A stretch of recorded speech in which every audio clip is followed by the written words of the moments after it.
Asante, mimi kwa majina ninaitwa Godson Nduya Lukumae. Mimi ni kiongozi wa mila kwa maana ya Laigwanani. Ni mkazi wa kijiji cha Terat, wilaya ya Simanjiro. Na hapa tulipo ni Terat.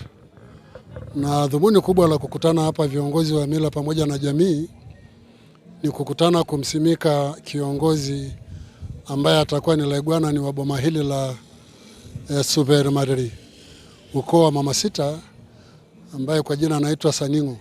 Kati ya vitu ambavyo anakatazwa kama kiongozi wa mila ni kuhitaji kipato pale anapowasaidia watu, ni moja ya katazo ambalo anakatazwa.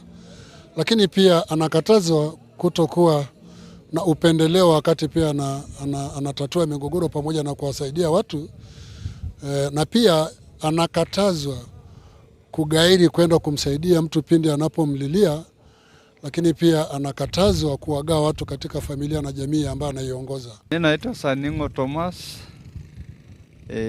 Nimefalishwa, nimepewa chuo cha Laigwanani kimila, na nitasimamia kwa haki kwa mbele ya Mwenyezi Mungu. Uruhusiwi kula rushwa, naruhusiwa kusimama kwa njia ya haki kwa mnyonge na tajiri, hauangalii uso. Nimekabidhiwa zile haki za mila, ndio imefuata, ndio nikakabidhiwa hii rungu nyeusi. Adogi ashir Mohan